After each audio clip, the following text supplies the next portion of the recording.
ওল্ডহ্যামে বঙ্গবন্ধুর স্মরণে শোকসভা।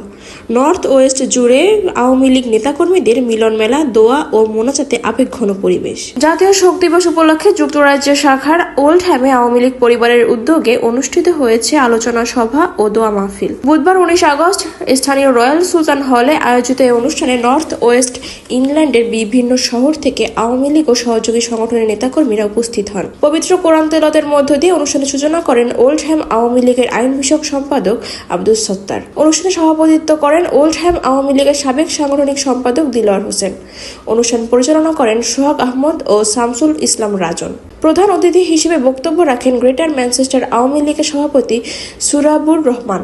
এছাড়া বক্তব্য রাখেন লিভারপুল আওয়ামী লীগের সভাপতি আসগর আলী মুজাহিদ, গ্রেটার ম্যানচেস্টার আওয়ামী লীগের সাধারণ সম্পাদক মীর গোলাম মোস্তফা, ইউলার আওয়ামী লীগের সভাপতি আমিরুল ইসলাম মধু এবং হাইড আওয়ামী লীগের সহ-সভাপতি রিয়াজ কিবরিয়া। অনুষ্ঠানে আরও বক্তব্য রাখেন হাইড আওয়ামী লীগের সভাপতি মুরাদ আহমদ, রসডেল আওয়ামী লীগের সহ-সভাপতি আব্দুল বাসিত, হাইজ আওয়ামী লীগের সাধারণ সম্পাদক সুরত মিয়া, লিডস আওয়ামী লীগের সাধারণ সম্পাদক শাহ ইয়াউর মিয়া, এমসি কলেজের সাবেক ভিপি সৈয়দ মুজিবুর রহমান, ওল্ডহ্যাম আওয়ামী লীগের সাবেক সাধারণ সম্পাদক মোফাজ্জিল খান, সাবেক যুগ্ম সাধারণ সম্পাদক আজিজুর রহমান দারা, সাবেক যুগ্ম সাধারণ সম্পাদক সোহেল মিয়া। এই সময় বক্তব্য রাখেন আওয়ামী লীগ নেতা আব্দুল মালিক, বীর মুক্তিযোদ্ধা ও চেশিয়ার আওয়ামী লীগের সাধারণ সম্পাদক সাব্বির আহমদ, গোবিন্দগঞ্জ ডিগ্রি কলেজের সাবেক সভাপতি দিলওয়ার হোসেন রুম্মান, দিরাই শাখা বাংলাদেশ ছাত্রলীগের সাবেক সভাপতি অ্যাডভোকেট শহীদুল হাসমত খোকন, মিলানো আওয়ামী লীগের সাবেক ক্রীড়া সম্পাদক স্বপন মোল্লা এবং ফরিদপুর আওয়ামী লীগের সাবেক সদস্য আতাউর রহমান মন্টু।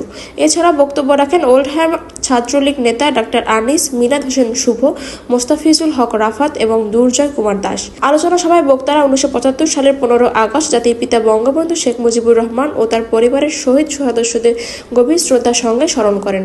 বক্তারা বঙ্গবন্ধুর রাজনৈতিক জীবন, বাংলাদেশের স্বাধীনতা অর্জনে তার ভূমিকা এবং বাঙালি জাতির জন্য তার অবদানের কথা তুলে ধরেন। সভা শেষে 1975 সালের 15 আগস্টের নিহত জাতির পিতা বঙ্গবন্ধু শেখ মুজিবুর রহমান ও তার পরিবারের সকল সদস্যদের মাগফিরাত কামনা করে বিশেষ দোয়া ও মোনাজাত অনুষ্ঠিত হয়।